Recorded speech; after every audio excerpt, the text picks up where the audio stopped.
My name's Aiden Carney, known online as Turtleboy, and is a senior editor for TBDailyNews.com. They call me Dr. Turtleboy. It's my preferred pronoun. Daddy. What's up, Daddy? Journalism Jesus. A. Timothy Carney. The one and only Turtleboy. Turtleboy. What's up, Slick? The doctor is here. This guy's a bad motherfucker. That's quite the intro. I've broken a lot of major stories. I've been doing it for about 11 years. I used to be a high school teacher. Turtleboy has changed a lot over the years. I was once a blogger, but now I'm much more accurately known as an award-winning journalist, a satirist, and an activist.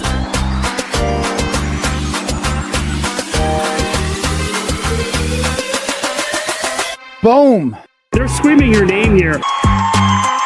You're the crowd daddy.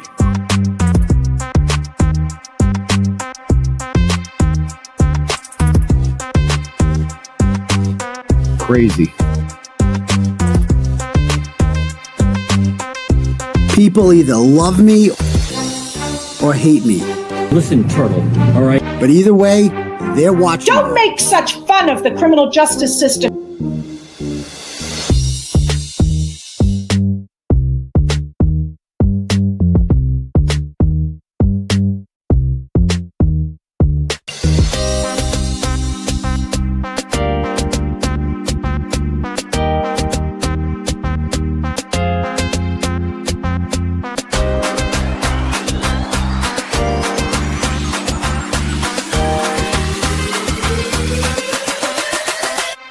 Stop it.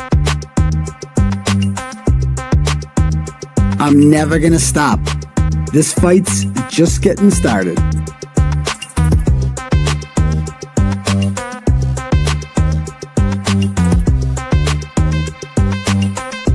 Now let's get this party started. What's up? How's everybody doing out there? Welcome.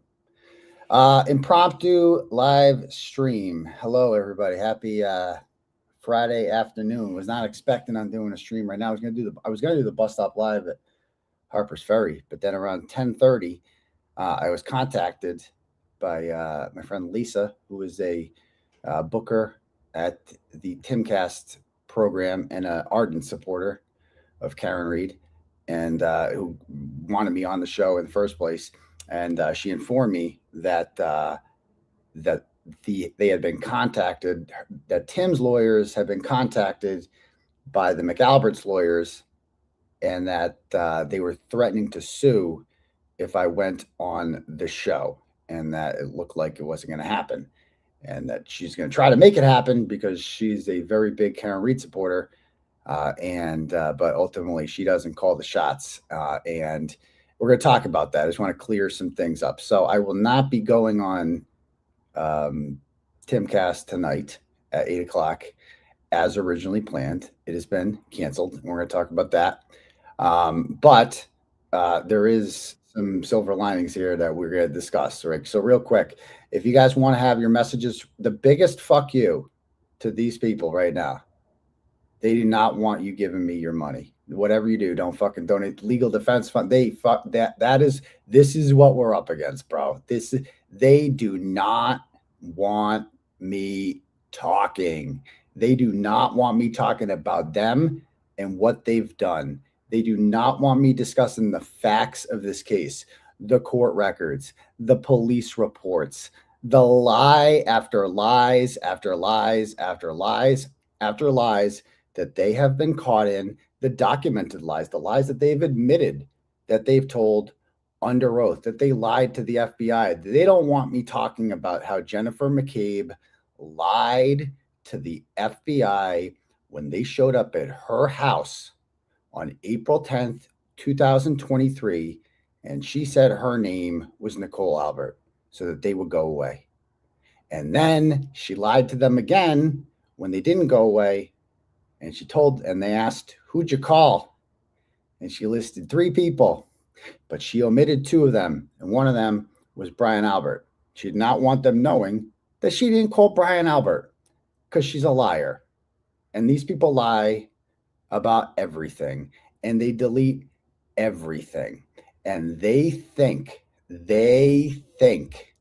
that by hiring some scumbag, slimy attorney like Chris Mattei or Matty, whatever his name is, and James Tuxedo, whatever his name is, Tuxelberry, whatever his name is, right?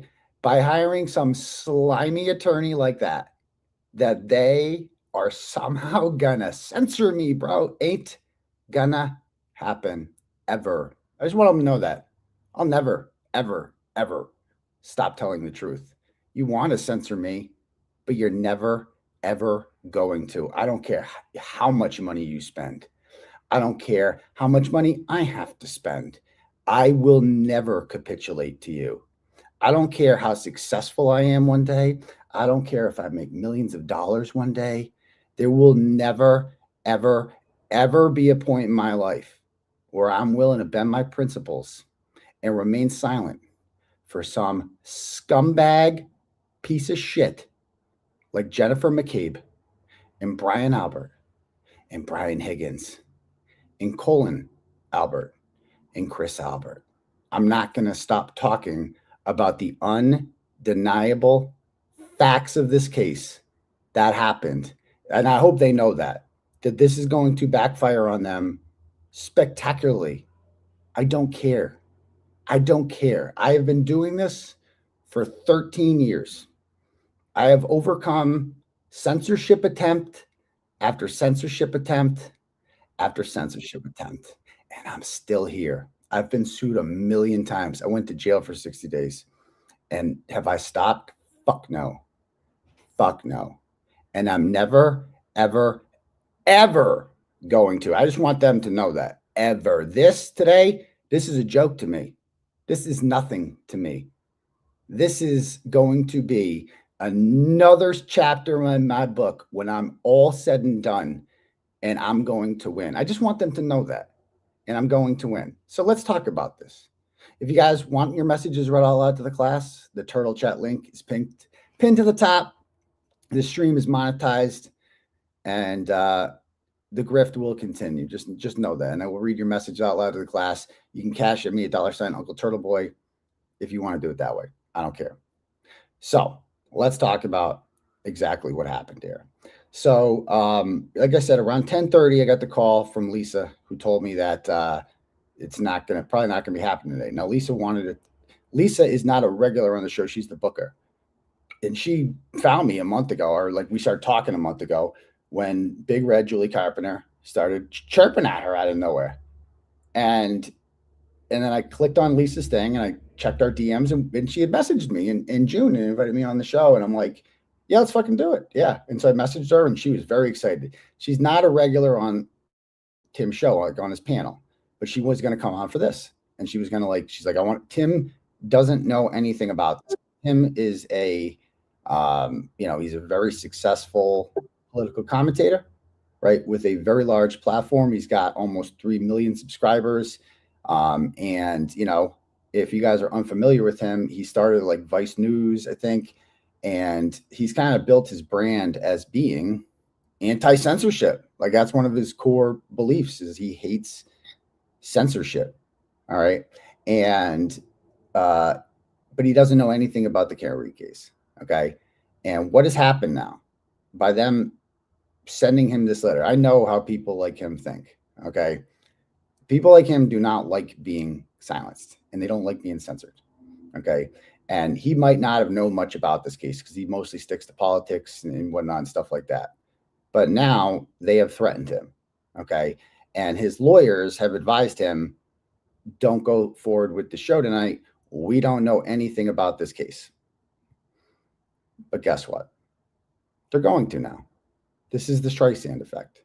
He's going to look into this case now. They've made a big mistake in doing that. And if I know anything about him and human nature, because he's got a brain, that anyone with a brain, when they look at the objective facts of this case, they're going to reach the same conclusion that we all reached, that Howie Carr reached, that anybody with a brain reached when they learned the facts of the story that Melanie Little reached. It goes on and on and on. Intelligent people always reach the same conclusion that the 12 jurors who acquitted Karen Read on June 18th, 2025 reached, that John O'Keefe was not hit by a motor vehicle. Therefore, Karen Reed did not kill him. That John O'Keefe went inside Brian Albert's house alive, fully conscious, walking, breathing. And 6 hours later, he was on the corner of Brian Albert's lawn, dying in the snow. Those are the facts. It undeniably happened.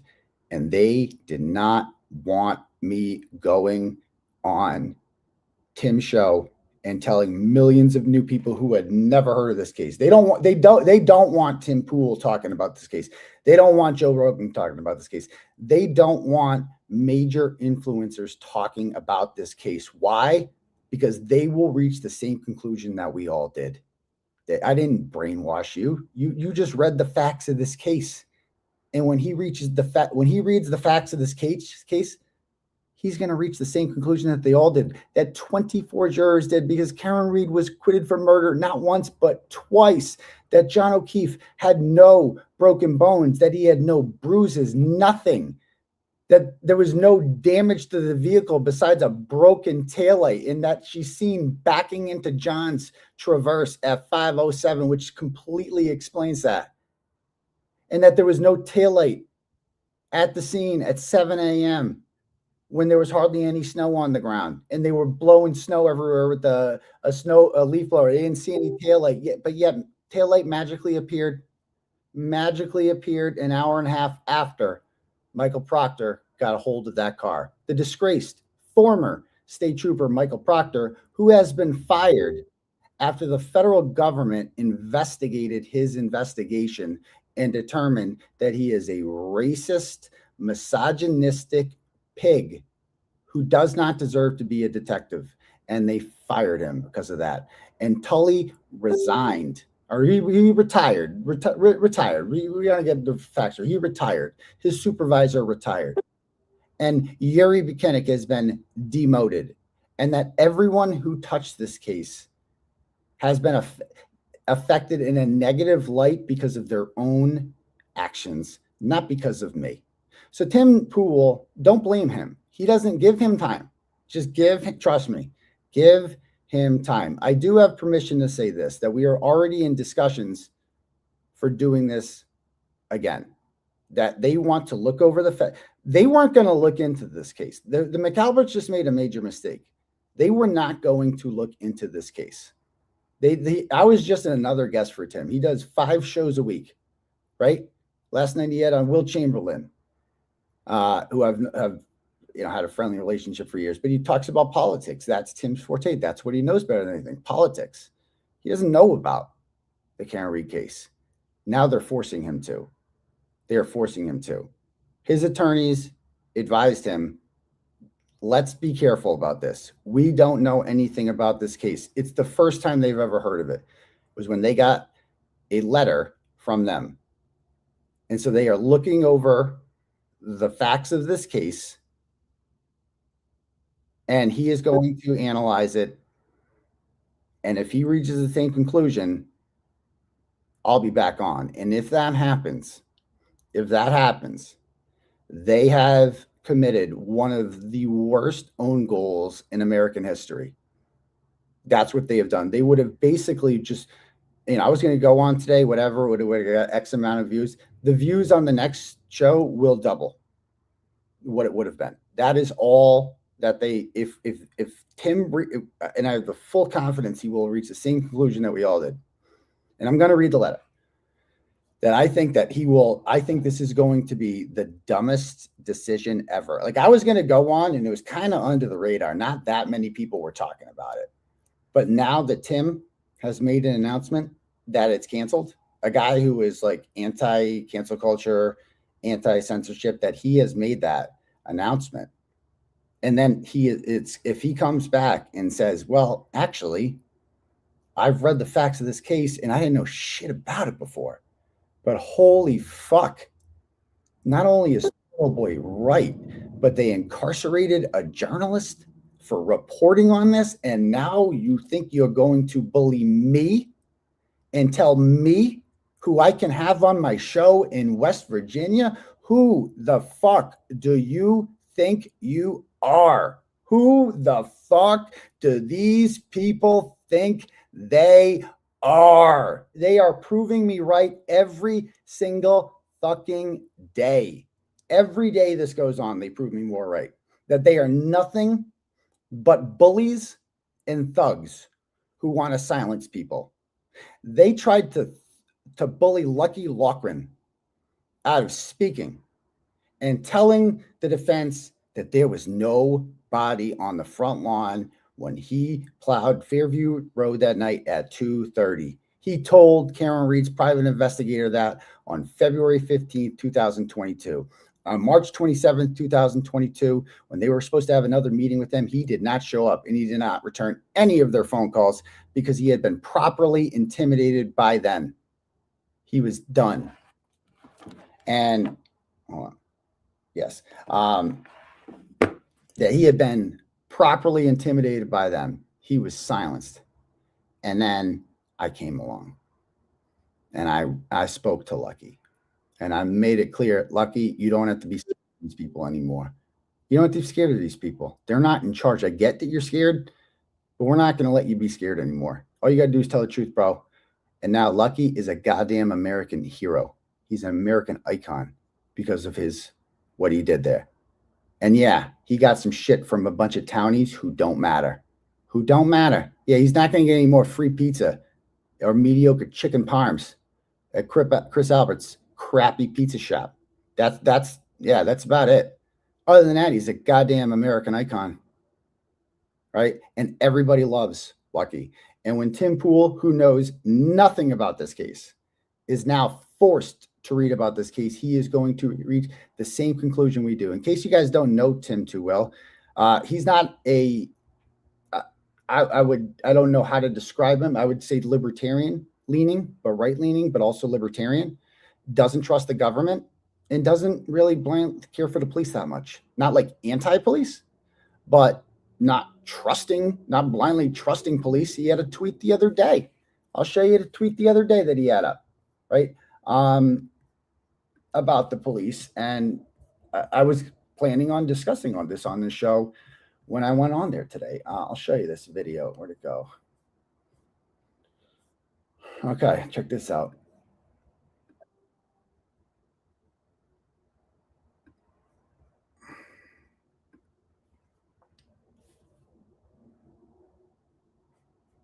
So this is a woman pulled over by a cop for texting on her phone with her hand, except there's just one problem. She doesn't have a right hand. This is why you're being pulled over. The city of Lake Worth today, we're doing an operation for distracted driver, and you drove past me holding the phone with your right hand, manipulating that phone. I mean, I saw you with the phone in your hand. Obviously not. So you want to just call this a day? Or? I don't want to call it a day. You had a hand up manipulating. You just said my right hand. Well, I thought I saw you with your right hand. You so had a you hand didn't. up. The right hand. I saw you manipulate. So you didn't. With the right hand, perhaps not, right? But I saw you. You didn't see me with my right hand. So are you saying that you saw me with my right hand? I know what I just said. I'm asking you now. Did you or not have your phone on your hand? I did not. You did not have your phone in your hand? I did not. Hand to God, you didn't have a phone in your hand. Hand to God. The other hand to God, you don't have a phone in your hand. Hand to God. Cool. You have your driver's license, registration, yes, and insurance? And this was Tim's take on it. He said the cop said that they were doing an operation for distracted drivers. This was a quota, and he fucking made it up and got caught. Who is the cop? What's his name? Lock his ass up. I don't give a fuck. This is what he said. Does this sound like a kind of guy who, after reading the facts of the Karen Reed case, is going to empathize at all with the McAlberts and the police? I don't think so. I don't think he is. So the haters are enjoying this one. They're like, oh, we got him. We canceled them. For now. For now. For now. You better hope that he doesn't read into this case, because if he does, he is going to reach the same conclusion I do. And he has a much bigger platform than I do. A much bigger platform than I do. And he has much bigger connections than I do. And there's a lot of people who aren't going to, they just picked a fight with a guy And so I see a lot of people in the comments shitting on him, calling him a pussy, and saying he's changed. And I don't think that's going to go over well with him. I don't think he's going to like being called that. You're entitled to your opinion. I'm not saying that at all. I'm saying give him time. I'm saying give him time. That I have confidence in him. That when he reads the facts of this case, he is going to realize he's going to be offended. That like, who the fuck do these people think? Who the heck do these people think they are? I'm trying not to swear too much. Who the heck do these people think they are? Right now, he's following the advice of counsel, who also doesn't know anything about it. And whatever. And I don't know. I mean, you're free to, you know what the trolls always do is they contact people and tell them to cancel me. And like I said on my stream the other day, we have to start doing the opposite. Unfortunately, this is the battle we have to fight. Is we know that they're going to contact everyone and say, don't let him talk. Don't let him talk. And so we need to do the opposite. We need to contact people and say, here's why you need to let him talk. Here's why. Actually, because all they're getting is one letter and they don't hear the other side. He has no idea the following I have and how popular this movement is.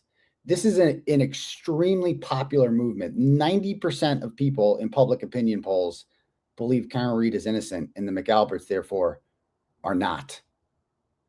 Because if it's not heads, it's tails. And this is a guy, I mean, he's good friends with Joe Rogan. Joe Rogan hasn't touched the story. He probably doesn't know anything about it. You better hope Joe Rogan doesn't find out about this McAlberts. You better hope. Because Joe Rogan's going to reach the same conclusion we all did. The same conclusion. And you better hope that Donald Trump doesn't find out about this. Like, you better hope. Like, that's your best bet. Because you're starting to go up the ladder now, the people you're trying to censor.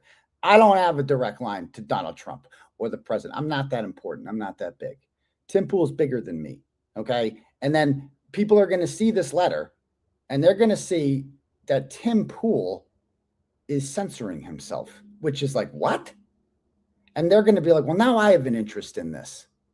And all sorts of really influential people with extremely large platforms are going to start looking into this. And that's where we need to turn this into. We need to take, because the people, when this happened to me, they're like, are you upset about it? No, I'm not. I'm excited.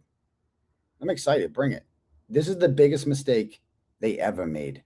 They just made the biggest mistake ever. Right? And they better hope that it stops with Tim Pool. Like, this is a huge error on their part. The more I think about it, they don't want it, because we're already in discussions now. He's already seen the backlash to this, I think. Right? And they're already in discussions to postpone this, to do it again. And if we do it again, the hype that they would have built up for the second episode, it will get 3 or 4 times the amount of viewership it would have gotten if it went today. That's what's going to happen. Right? And I have full faith that Tim Pool is going to do the right thing. Right? And keep in mind, I want to show this video real quick. So this is how I found Tim Pool. I started following him after this. This is 7 years ago. This is from 2019. Okay. This was back when Twitter was kicking people off left and right. And it was owned by Jack Dorsey. He was like I don't know what Jack is. I want to say a leftist, but I think he just smokes a lot of pot.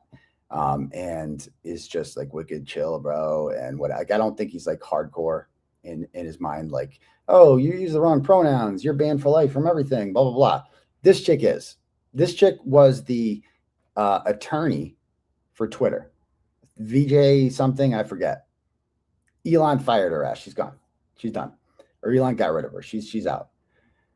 And so when Elon bought Twitter, and Twitter's the biggest platform in the world now, it has drastically outgrown Facebook. Facebook, I feel like, used to be the one. Facebook's nothing now because Twitter has destroyed it. And I'll always call it Twitter. It'll only be X to me. It's always Twitter. And so Twitter used to be, very censorious. And then when Elon bought it in 2022, it has become the biggest platform in the world. Why? Why is it the biggest platform in the world now? Because he lets free speech. Because people love free speech. because people love the free exchange of ideas, and it gets ugly on Twitter. And there's a lot of ugliness, and no one can debate that. But I think overall, it has been a net positive to allow people to speak freely on this platform. And this woman was the driving force about it not being a free platform for the exchange of ideas. And so this was in 2019. And Joe Rogan he had Jack Dorsey on, who was the CEO of Twitter. And he bombed it. In his followers attack, because he had Jack Dorsey on, and Joe Rogan's a big free speech guy. So Rogan's got Dorsey on, and he doesn't ask him any tough questions. And it does not go over well with his audience. And people they rebelled against him. It was one of the worst interviews he's ever conducted. And so people like Rogan see negative commentary like that, and they're human. They don't like it. And so he's like, we're doing a redo. And he goes, I don't know much about what's going on Twitter and the censorship. I need someone who does. And so we brought on Tim Pool. And so we had Tim Pool on. It was Rogan, Tim Pool on one side, and Jack Dorsey and this chick on the other. And they talk about here censorship. And I want to play part of it from the beginning. We're not going to listen to the whole thing. It's like a 20-minute clip. Restricts speech. Our platform promotes speech unless people violate our rules. And in a specific direction.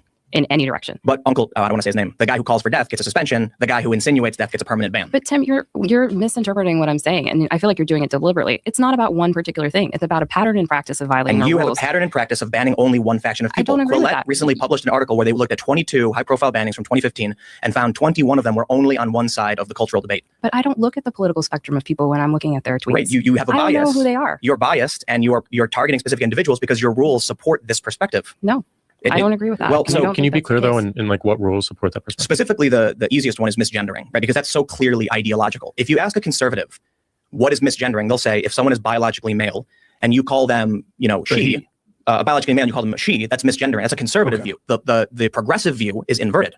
So now you actually have in your policies a rule against the conservative perspective. I have a rule against the abuse and harassment of trans people on our platform. That's what my rules. Can we just give context in the background as to why that is? And I brought some research. So we obviously received a lot of feedback. So we don't make these rules in a vacuum, just to be clear. We have a bunch of people all around the world who give us context on the types of behavior they're seeing, how that translates into real world harm. And they give us feedback. And they tell us, you should consider different types of rules, different types of perspectives, different, for example, when we try to enforce hateful conduct in our hateful conduct policy in a particular country, we're not going to know all the slur words that are used to target people of a particular race or a particular religion. So we're going to rely on building out a team of experts all around the world who are going to help us enforce our rules. So in the particular case... Oh, you see what she's saying there, right? She's saying, Tim's saying, they were kicking people off if you misgendered somebody. So if a guy says he's a girl and puts on a dress and he's a chick and wants to use a ladies' room, then you have to call him a woman. If you call him a man, you're kicked off the platform. And Tim is arguing against that and saying, that's not right. That's discrimination. You should not be censoring people because they have opinions, even if those opinions are controversial to you, even if a loud minority of people don't like it, whatever. In this context, what she's saying is not just her expression, but it's accurate. I think an important point is if I tweeted to you, Joe, you are not a hamster. That's clearly not a violation of the rules. However, if I identify as a hamster. Well, no, it wouldn't be clear because I know people who have specifically begun using insults of animals to avoid getting kicked off the platform for breaking the rules. Certain individuals who have been suspended now use certain small woodland creatures in place of slurs, so they're not really insulting you, and it's fine. But there are people who consider themselves trans species. Now, I'm not trying to belittle the trans community by no means. I'm just trying to point out that you have a specific rule for one set of people, and there are people who have general body dysphoria. You don't have rules on that. There are people who have actually amputated their own arms. You don't have rules on that. You have a very specific rule set. And more importantly, in the context of a targeted conversation, I can say a whole bunch of things that would never be considered a rule break, but that one is, which is ideologically driven. Yeah, thank you for the feedback. I mean, we're again always learning and trying to understand different people's perspectives. And all I'll say is that our intent is not to police ideology. Our intent is to police behaviors that we view as abuse, movement, harassment. And I hear your point of view, and it's something that I'll definitely discuss with my team. And even in this case, it wasn't just going. You guys got the point there, right? My point here is that when you hear him speak, at his core, he is anti-censorship. He does not like censorship. That's how he built his brand. That's how he's rich and famous today. Why? Because he spoke out against censorship. Because he wouldn't be silenced. Like, that's his whole brand. But more money, more problems, right? Now he's got, a team of lawyers. He's got a lot to protect, or he's a target. And so when his lawyers get a letter from some lawyer in Massachusetts they've never heard of before, and it's threatening all sorts of things if you have Turtleboy on and talk about the Karen Reed case, and you don't know a goddamn thing about the Karen Reed case, you might be like, well, hold on, we don't want to lose everything because of Turtleboy. We don't want to put ourselves in jeopardy because of Turtleboy. But at his core, as you can hear, like in the things that he said there, he doesn't like censorship. He doesn't like being censored. He doesn't agree with it on principle. So now you're giving him time to look into this. And so I've discussed this with the people at Timcast already, and they're looking into this. They weren't planning on looking into it. Now they have to look into it. And I have full faith that they are going to reach the same conclusion that everybody else reached with their brain, that John O'Keefe was not hit by a car, and therefore someone else did it, and there's only one group of people who that could be.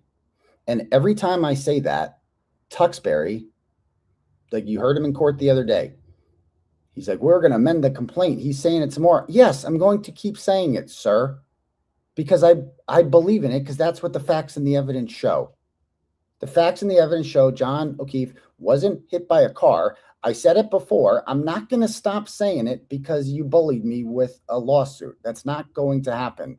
I don't cower. So if I've said it once, I've said it a million times. I don't understand what you're gaining out of this by adding on more of the same commentary I've always made. But go ahead. Go ahead. Amend the complaint. Drive up the bill. I don't know who's paying for this. That's the real question. Who's paying for this? The fact that these people, it's offensive that these people consider themselves perpetual victims. I've never seen anything like it. These are the meanest people in town. These are thugs. Colin Albert is not a victim of anyone. Brian Albert is not a victim of anyone. Brian Higgins is not a victim of anyone. These are thugs, right? They've acted like thugs their entire life, and now they want to play the victim card. Please. Please, not going to happen. So let's read what he wrote. First, let's read his tweet, okay? That's causing a lot of backlash. So I did not know he was going to do it in this format. When I heard he got a letter, I'm like, can I see it, please? Because I'd like to give it to my attorneys. Because to me, this is, I believe the word is tortuous interference or torture. I don't know how to pronounce it. Tortuous interference, right? This is a business opportunity for me. This is a professional relationship. And they are interfering in that relationship and trying to stop me from making professional relationships or whatever. They're trying to stop me from building my brand and making more money and just advancing in this field. They don't want that. And so that's what they're trying to, that's tortuous. Is that how to pronounce it? Whatever. That's what they're trying to prevent me from doing.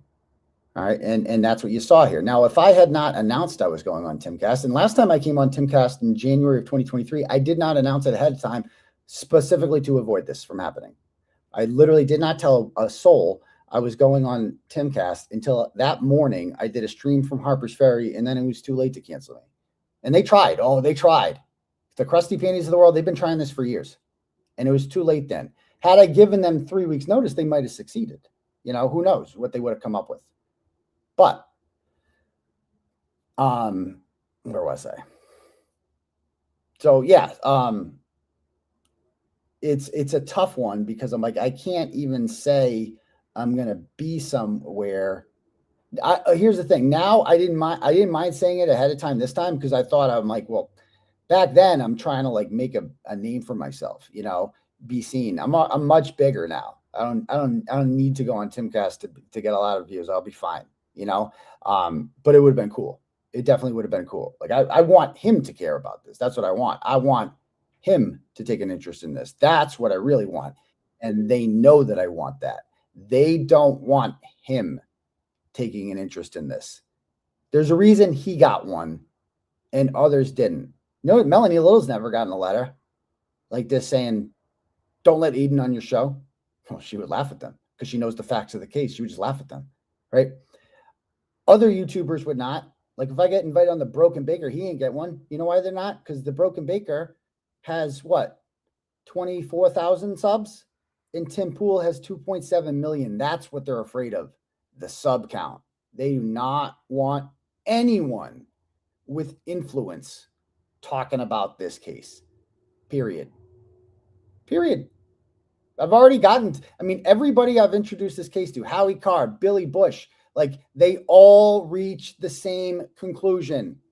You can't find anyone who matters who has reached the conclusion that Karen Reed's guilty. No one. Who's the most influential person on there? Julie Grant? Is that who you got? You got Julie Grant, the Prosecutors Podcast. You got them. You don't have anyone. No one. And so let's go read his tweet. I did not know he was going to post this tweet. I thought we were going to discuss it first, but he just went and posted it. And this is what he said. He said, canceled. Is that spelled wrong? I don't know. This morning, my lawyers received notice pertaining to Dr. Turtleboy and risk of legal exposure if we host him. The notice is attached. Under advisement of counsel, we will not host him on IRL and must advise, do not follow him or read what he's saying. Now, a lot of people don't understand his brand, I guess. Followers of his understand that when he writes in all caps like that, it's sarcasm. And it's like he's trying to do the Streisand effect. He's interested in this. He's telling you this. I've done this a million times before too, where I'm like, whatever you do, guys, do not give them a whole bunch of negative Google reviews. Don't do that. That would be a shame. That's what a lot of you people, if you don't follow him, you don't understand that because you don't get it, right? So he's, just to be very clear, he's being sarcastic by doing that. And he's trying to do the Streisand effect where he goes, whatever, do not follow him or read what you're saying. He's obviously not going to say that, right? He's being sarcastic. Like he wants you to follow. Since he has posted this, I have gained, let's see, I've gained 550 new followers on Twitter since he posted this. And as a result of that, in the comments, this is what I'm like, okay, awesome. I know what he's doing here. This is good.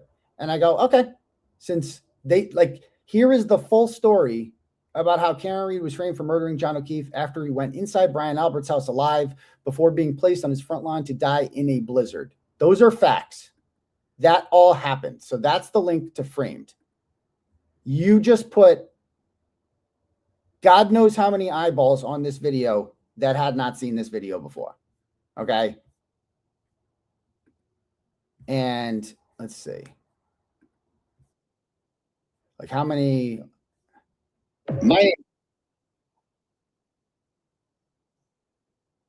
Let's see. Yeah, that video has already gotten 1,000 new views since I posted this. Okay, and it's going to get a lot more, but I can't monetize it because it's got music in it that is whatever. Anyway, and then we see here another one. I go, the McAlberts really don't want me to go on a show with millions of viewers and discuss documented facts, court filings, and other evidence from a highly publicized murder trial in which the defendant was acquitted. They do not want the public to read articles entitled Top 15 Reasons It is Reasonable to Believe That Colin Did It. They do not want you to read that. Okay? They do not want you to know about these facts. They don't want you to read this. And I'm like, so for instance, they don't want you to read this article. Okay? They do not want you to read Can't Cover Up, Part 429, Top 15 Reasons It's Reasonable to Believe Colin Albert Did It. Yesterday, I was at Stoughton District Court to stand in solidarity with this guy. That's Rich Schiffer. Rich Schiffer is the owner of Canton Fence, and was charged with 2 counts of felony witness intimidation and 2 counts of harassment and 6 counts of littering after the Canton Police Department conducted a 6-month investigation into who was behind the dropping of rubber duckies at various locations in town. The rubber duckies themselves were not illegal. It is what he wrote on the bottom of them that got him in trouble. He wrote, Colin did it. Detective Tim Taylor says that his boss, Selectman Chris Jailbird Albert, who went to jail. If you're new to the story, Colin Albert's dad, Chris Albert, went to jail for 6 months in 1994 because he killed a Hungarian exchange student named Peter Berger in a hit and run crash on I-495, on I-95, I believe it was I-95 in Attleboro. And he left them to die. That is a McAlberts special, leaving people to die. So he left Peter Berger to die in his car, and he ran away, probably because he was drunk. So now, a lot of people didn't know that before, but they do now because of this retarded ass lawyer, Deluxeberry, who thought it would be, who thinks he can bully people. Bro, you ain't that tough. You're a small town Boston attorney. You just made a major mistake fighting out of your weight class, sir. R.I.P. Peter Berger. R.I.P. I have said from the beginning that I have no proof Colin Albert murdered John O'Keefe. However, it is not illegal to say Colin did it simply because Colin and Chris Albert claim that reading it makes them experience emotional harm. Colin did it does not stipulate what it is. Even if it said Colin murdered John O'Keefe, that would be a legally protected opinion and not a minority opinion either. Today, I posted a poll on Twitter to ask people, in their opinion, if Colin Albert had something to do with the murder of John O'Keefe. Almost 93% have answered yes so far. Yes. That's what people think. Not because of me, but because of facts, evidence, and court filings, police reports. In the United States of America, you are allowed to have opinions and say them out loud.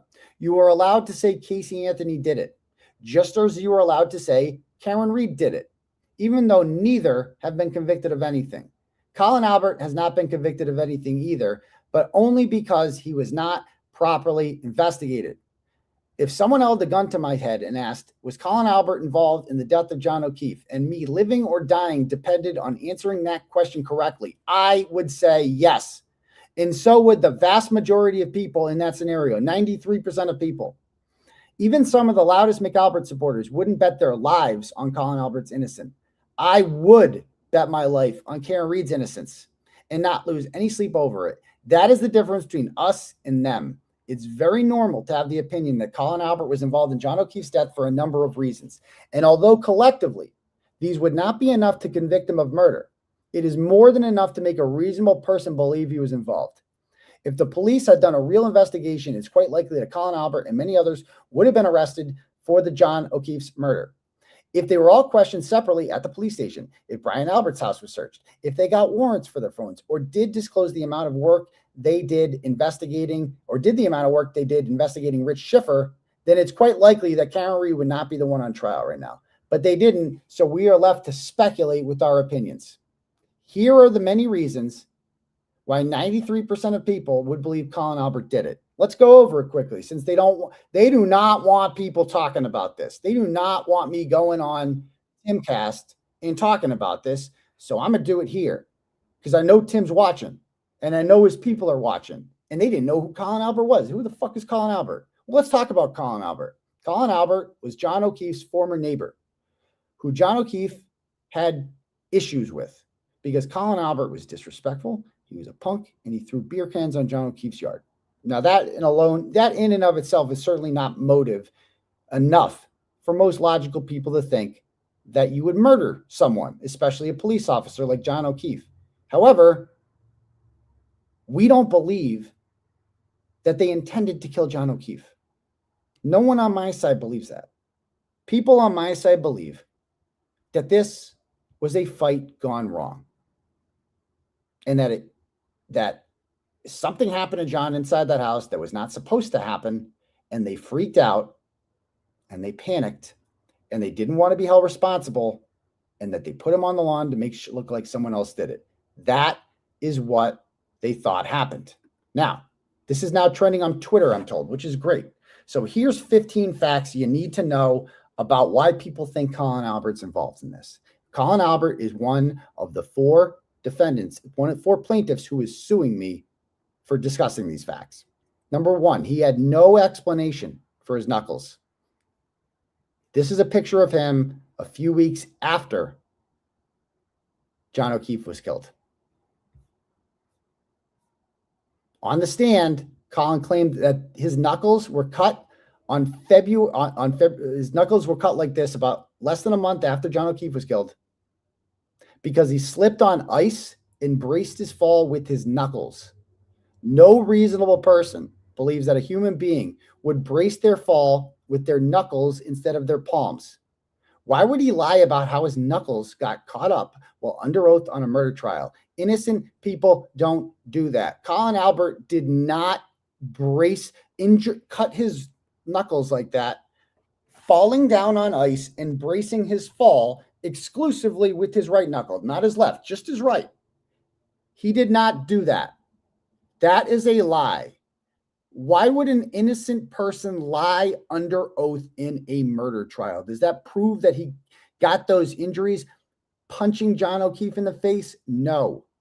But to any rational person, they would then determine that Colin Albert is the kind of person who gets into fights and then lies about it under oath in a murder trial when he allegedly has no reason to lie. That's fact number 1 they don't want you knowing about. They did not want me talking about that on Timcast. They certainly didn't want me talking about how Colin Albert was never questioned by police until July of 2023. At the very least, Colin was admittedly inside Brian Albert's home until at least 12:10 a.m. There is no reason police shouldn't have at least interviewed him. Yet detectives Yuri Buchanan and disgraced former trooper Michael Proctor did not question him about anything until July 26, 2023, 18 months after the murder. In that interview, the only questions they asked him pertained to how he was a victim of harassment and intimidation by me as a result of my factual reporting, which they called false alternative theories. Colin told them that he felt, quote, sad, scared, and super paranoid as a result of being mentioned in my reporting. The fact that he was never questioned by police is extremely suspicious. Does this prove Colin Albert did it? No. But it means he wasn't ruled out as a suspect. They did nothing. They didn't even question him. Number 3, Colin dropped out of school after being visited in his dorm room by 2 FBI agents on April 10th, 2023. Normal, innocent people who are witnesses in murder trials do not get visited by FBI agents in their dorm rooms and are not given subpoenas to testify in front of a grand jury in regard to the federal government's investigation that failed to investigate Colin Albert. It is reasonable to believe that the FBI also believes that Colin did it. The Alberts glorify football and other sports. Colin Albert would not drop out of school and give up football simply because people online were saying mean things about him. Number 4, Colin drove a Ford Edge. And if you're new here, you might be saying, who cares if he drives a Ford Edge? Who cares what kind of car he drives? Stand by. A Ford Edge was seen by the plow driver, Lucky Loughran, parked outside Brian Albert's house at 3 a.m. on the morning John O'Keefe was murdered, half an hour after Lucky Loughran drove by the house and reported that there was no body on the lawn. After the Ford Edge left, O'Keefe's body appeared on the lawn in the same exact spot where the Ford Edge was seen. Despite knowing that Colin Albert drove a Ford Edge, investigators never questioned him about this. They only questioned him about how he was a victim of witness intimidation so they could charge me with a crime for talking about what people think Colin did. Number 5, Colin constantly portrays himself as a violent sociopath who glorifies violence on social media. Last 2 I'd fuck with, he says in this picture. Here's a video of Colin Albert that he posted on TikTok to some rival hockey players in Hingham. Yo, your advantage boys. I will beat all your asses. I promise you, I will fuck you all up. Pull up, bitch. Pull up, bitch. You will knock you out. You're a bitch, bro. Fuck you. Yeah, fuck you, you pussy. Yeah. Clean cold, boy. You be knocked out. KO. Bang, bang. Bang, bang. Given his lust for violence, it would be completely normal for police to view someone like this as a potential suspect and establish his whereabouts that night. Instead, they took his family's word for it he was there, especially when the victim has 2 black eyes, a 2-inch laceration in the back of his head, no broken bones, no bruises in his body, and nothing on him that is consistent with the motor vehicle collision. Somebody who the victim's brother, Paul O'Keefe, said in the hospital looked like he had gone around 5 rounds with Mike Tyson. That's Paul O'Keefe's words, not mine. Number 6, Colin Albert lied about never being in a fight. You ever been in a fight, sir? Other than with my brothers, no. You've never been in a fight? Nope. Your entire life? Other than with my brothers, no. Never hurt your knuckles before? Not sure what you mean. Never hurt your knuckles in a fight? No. He's never been in a fight before, except with his brothers. That's what he testified to. Shortly after he testified in the first trial, we found 3 videos of Colin getting into fights. These are old videos of him threatening. There are also old videos of him threatening to knock out and bang rival teenagers, which is not something any reasonable person would believe that you would say if you had never been in a fight before. What is he, a poser? Is he just a poser? He just threatens, I'll knock you out, I'll bang. What if they had actually taken him up on that offer? Wouldn't he have to fight? But he's pretty, is that his plan? Just threaten people to fight them in order to avoid being in fights? Like nuclear deterrence? Like, geez, I mean, that was how the Cold War was won. We just threatened to drop nuclear bombs on people and hoped that they wouldn't call our bluff. If Colin was willing to lie so easily under oath in a murder trial, knowing that could easily be proven that he lied, then he's capable about lying about being involved in a murder. He's not much of a fighter.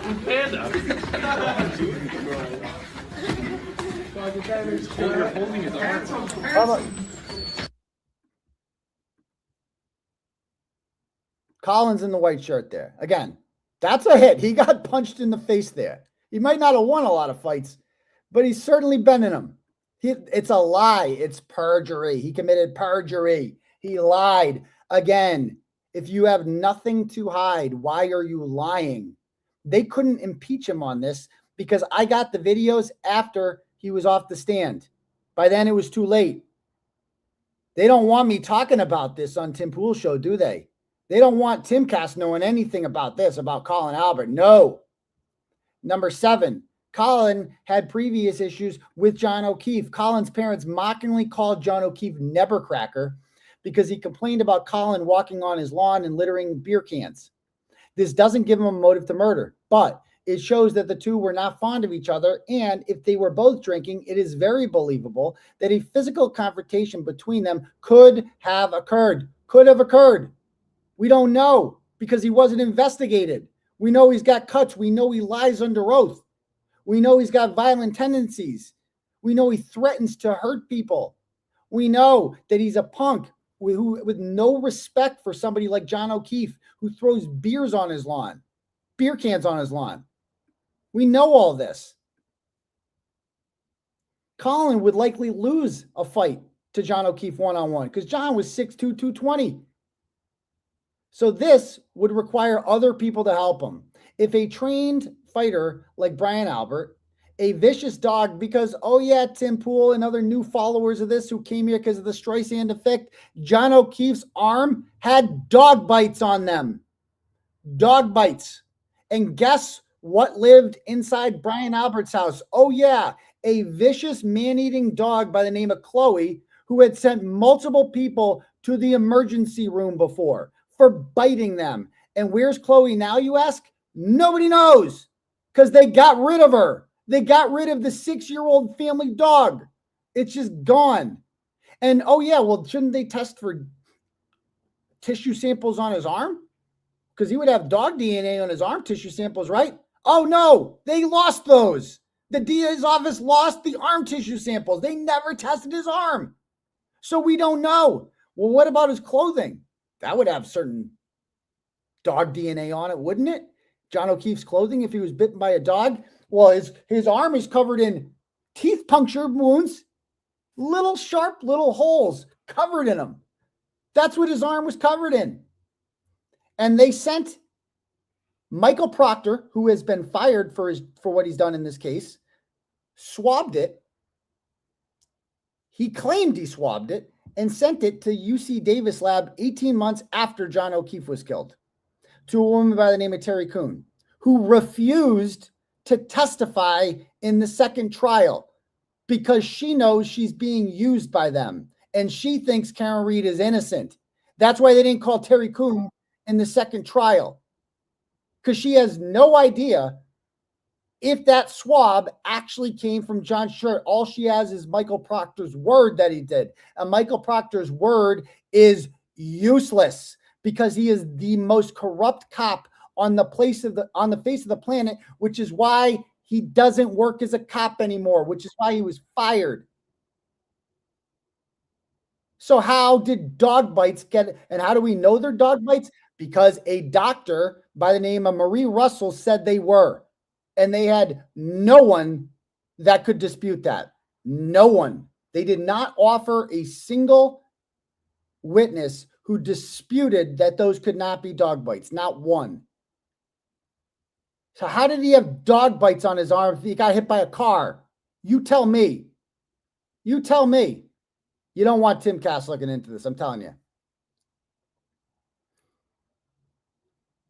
This would require other people. If a trained fighter, a vicious dog, and a large ATF agent by the name of Brian Higgins, who was trying to bang John O'Keefe's girlfriend, were also there, it would also be a lot easier because, oh yeah, Tim Pool, another guy who was suing me on that list, Brian Higgins, he was trying to fuck Karen Reed. He had been messaging her for weeks, trying to get in their pants in the most awkward way possible. And he was friends with John O'Keefe. He was doing that behind John O'Keefe's back. Karen Reed ended up ghosting him. She ignored him. And they didn't talk for weeks. And then they were at the bar minutes before John O'Keefe died. Literal minutes before he died. Less than an hour before he died, Brian Higgins texted Karen Higgins while she was standing next to her boyfriend and said, well, as if, why are you ignoring me? And then he had to be dragged out of the bar and held back by Brian and Chris Albert while pointing at John O'Keefe, who was dancing and mocking him. That's what happened. You want to talk about that? They didn't want me talking about this on Timcast today. They did not want me. Oh my God. Imagine if millions of people found out about this. Imagine what they would think. Imagine what they would think. They do not. Oh, this is a normal family picture. There's Colin with his mother, Julie Albert, who, as we're going to see, offered a bribe to the lead detective on the day that Karen Reed was arrested and charged with manslaughter. Colin Albert's alibi doesn't prove anything. Colin claims he was picked up at 12:10 by Allie McCabe. The only evidence shown to back this up was a screenshot provided by Chris Albert to police of what they claim is a text between Colin and Allie. Colin's on the right, or Allie McCabe is on the right. Colin at 11:54 says, you can come get me now. He doesn't say where is. He was at his buddy Michael Leonetti's house before this. He testified to. We contend that get me now means get me from Mikey Leonetti's house and drive me to my Uncle Brian's house at 34 Fairview Road, which would make sense because his Uncle Brian would be coming home around then from the bar. Allie McCabe says, okay, I'm driving people home now. Word, get me after. KK, and at 12:10, she says, here. And he says, okay, except there's just one problem with that. Because John gets there at 12:20. And this is the way of saying it couldn't have been me. I left there at 12:10. Except there's just one problem with that. It doesn't say where here is, does it? What if Allie McCabe was picking him up at Mikey Leonidas' house where Colin Albert testified that he was at? And then she brought him from Mikey Leonidas' house to 34 Fairview Road, Brian Albert's house. This proves nothing. Additionally, you'll notice that the next message was on February 20th. So they went 3 weeks without talking. They're very close. They didn't talk once in 3 weeks. They didn't talk about the fact that Colin's neighbor, a Boston police officer, was found dead on his uncle's lawn. That never came up in a house where he was just at 10 minutes prior. That never came up in conversation. That's weird. How strange.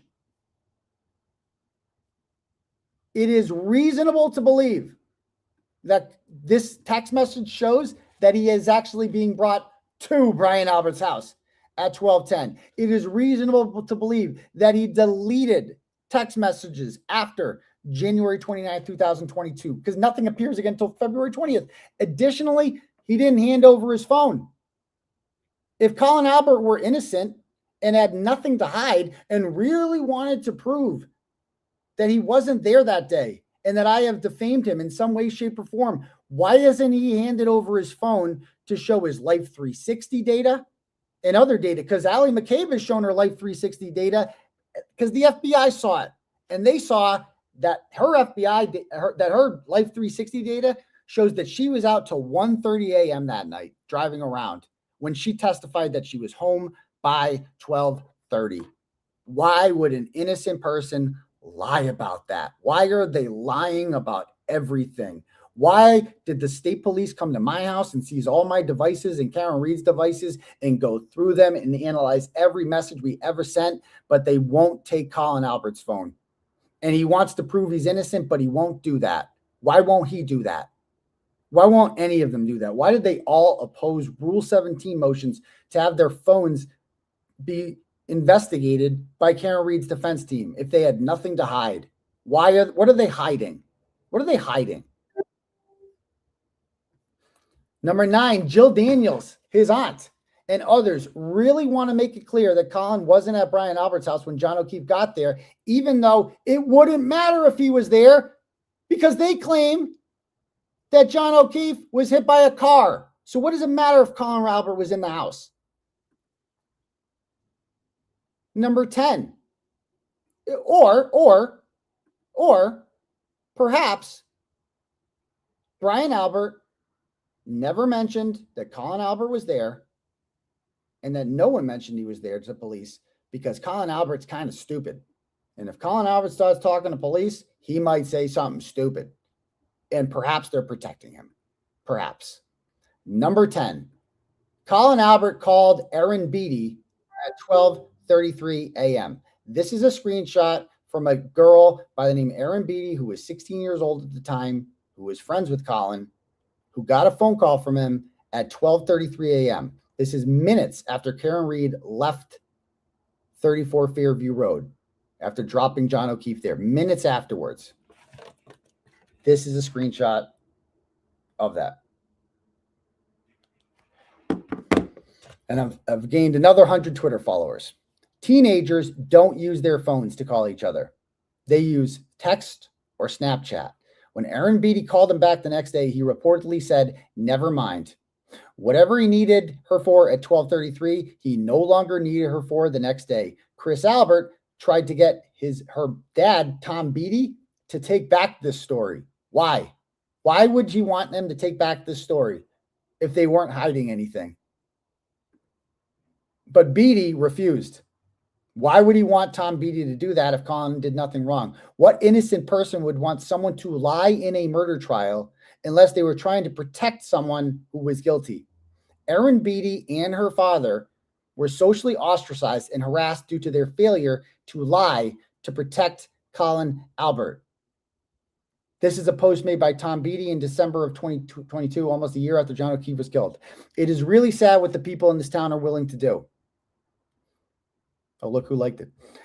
They'll make up lies about you. Their sheep will lie, believe anything they say. I can handle it. I'm a grown man. Keep spreading lies about me. I don't care. I'm physically and mentally tougher than you'll ever be. So you set your sights on my child. Wrong move. This is before I got involved in the story.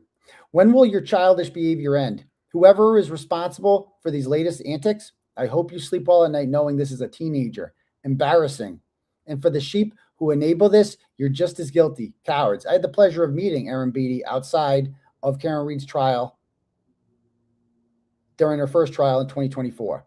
This is a former friend of Colin Albert who thinks something is up, who believes Karen Reed is innocent. And for that, she has been socially ostracized in that town. And Jennifer McCabe reportedly told her to put a dick in her mouth so she'd stop talking so much. This is what Tom Beatty told me. Number 10, Colin Albert's story about why he was at Brian Albert's house at all makes no sense. Colin Albert testified that he went to Brian Albert's house to wish Brian Albert Jr. a happy birthday and then asked Ellie McCabe to give him a ride home. No reasonable person believes that Colin Albert would ask for a ride to his uncle's house while it was snowing just so he could say happy birthday to his much older gay cousin in person instead of a text message, and then ask Allie McCabe to pick him up and deliver him home to bed by midnight. That is his story. His story for why he was at Brian Albert's house was that Allie McCabe picked him up at his buddy Mikey's house to bring him to Brian Albert's house, say happy birthday to his gay, autistic, gigantic cousin, Brian Albert Jr., and then leave before his fun uncle, Brian Albert Sr., got home and the party really started. He wanted to get out of there. And Allie McCabe, for some reason, had no problem being a human Uber that night and just bringing Colin around from place to place wherever he needed it. Number 11, according to Colin's father, Chris, there is no way Colin could have been home before 12:40, which meant he likely didn't leave until past 12:30. Listen to this. And so about what time was it that you got home? Sometime between, I'd say 5 past and 10 past 12, somewhere in that window. And so he says he got home at 12:05 or 12:10. But that's and not I think we agreed it was around 12:20 or so, give or take a minute. Roughly. And you made a beeline for your bedroom. Correct. Did you fall asleep shortly thereafter? Soon after. So there is surveillance video at the waterfall bar that shows that Chris Albert could not have arrived home at 12:05 or 12:10 because he was still at the waterfall at 12:14. And he walked home. And it's an 8-minute walk home. He could not have arrived home before 12:22. He then said that he went upstairs. Just listen to, so remember the timeline. He gets home, let's give him 12:20. He gets home no earlier than 12:20. Colin's story is that he got picked up at 12:10 and dropped off at his house with no stops in between. It's a 5-minute drive. Colin would have been home by 12:15. Colin, according to Chris's story, should have been home before him, according to his own story. That's why Chris initially said he was home at 12:05, because he testifies that Colin got there after him. And if Colin got there after him, then he wants him there at 12:15. Now watch this. Within 5 minutes or so? 10 minutes? I started to doze off. I don't know exactly how soon after I fell asleep. All right. Sometime within 5 or 10 minutes, would you say? I would say more like within 15 minutes. 15 minutes. Okay. So he gets home at 12:20. He starts to doze off within 15 minutes. That brings us to 12:35. No sign of Colin. So with regard to getting home, and we'll call it 12:19, because I think that's more consistent with what you said. Understanding that it's just an estimate. If you're walking in the door at 12:19, it takes you maybe a minute to get upstairs. About a minute. You kicked off your sneakers downstairs, I imagine. Maybe. I don't remember. That was a long time ago. Okay. And then you walked up 2 flights of stairs. Right? Probably ran up the stairs because I was cold. Okay. All right. So you're getting up there around 12:20 or so, correct? Roughly, yeah. And you believe that you dozed off about 15 minutes later, which would have made it about 12:35? Somewhere around there. Now, when you came home, you would agree with me that your son, Colin Albert, was not home, correct? Not when I first got home. And in fact, I think your testimony was that 10 minutes after you got home, he opened the bedroom door? I think that's what I said, yeah. Do you want to stick with that? I'm just trying to recollect what I, thinking it over. So obviously it was a little bit longer. Because you actually woke up when he opened the bedroom door, correct? I don't think so. Chris Albert gets home at 12:20. 15 minutes later, he's in his bed dozing off. 10 minutes later, he is awoken by Colin Albert. That means Colin Albert got home at 12:45. That means Colin Albert could not have possibly left 34 Fairview Road at 12:10 because it's a 5, maybe 10-minute drive. That means Colin Albert is lying about when he left the house. That means Chris Albert's lying. He got caught in a lie about what time he got home. He tried to lie and say he got home at 12:05 in order to make it reasonable that his son could have left Brian Albert's house at 12:10, except the surveillance video doesn't lie. And the surveillance video at the waterfall caught him in a lie, and now their whole timeline's screwed up. Why are these people lying in a murder trial? These are the people trying to bully Tim Cast, a multimillionaire, by the way, who I don't think who doesn't like censorship. These are the people who think that that guy owns a pizza shop in Canton. You think Tim Pool is going to like being bullied by some guy who makes mediocre chicken parm and some thug wannabe punk who threatens the Advantage Boys on TikTok? If he does, we'll see. I don't think he will. Next. Colin lied about pointless things during testimony. He testified several times that he never spoke with anyone in his family about the trial. He didn't even talk to his family in preparation for his testimony. No reasonable person believes that a family that's been widely accused of being involved in a murder cover-up wouldn't discuss any of this prior to testifying in a murder trial in which their lives are literally on the line. If they're lying about something like that, what else are they capable of lying of? Reasonable people don't hold the opinion that nothing these people say can be trusted. Could hold the opinion, including their claims that Colin wasn't involved in the killing of John O'Keefe. The only thing that Colin Albert remembers is that he was picked up by Allie McCabe at 12:10. Colin couldn't recall anything during his testimony except for the exact minute he was picked up by Allie McCabe 2.5 years ago. If he said, I don't know what time I left, it would have opened up a possibility that he was there when O'Keefe arrived.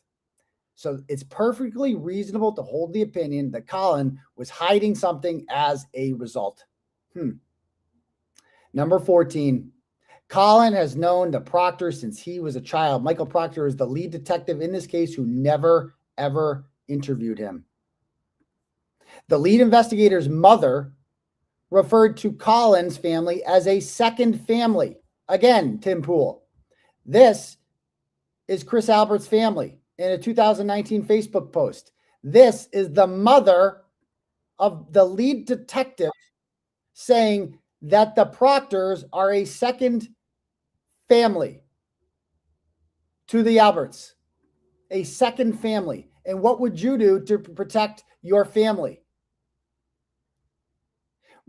Colin was also the ring bearer at Michael Proctor's sister's wedding. Regardless of how close Colin and Michael Proctor were, there would certainly be pressure from Courtney Proctor, Michael's sister, Jill Daniels, Colin's uncle and Courtney Proctor's best friend, and Colin's parents not to question Colin Albert. This was a clear and obvious conflict that Proctor never reported. It's perfectly reasonable to believe that this was by design. There's Colin Albert. There's Michael Proctor, the lead detective. There they are, sitting at the same table. They have known each other forever. Number 15, Colin's mother offered a gift to Michael Proctor on the day Karen Reed was arrested. Julie Albert sent Michael Proctor's sister a text message offering Proctor a thank you gift on the day that Karen Reed was arrested.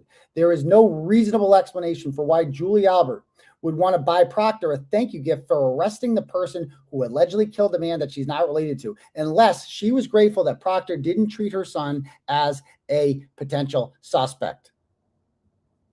This is the text message. I just saw Julie and said, when all this is over, she wants to get you a gift. And she said, get Elizabeth one. That's what Michael Proctor said. This is not an actual picture of the text. This is a visual recreation of it. But the FBI is the one that found that text message when they were investigating the McAlberts. Boom. So it is reasonable to believe this person is involved. Now let's read the letter that they wrote.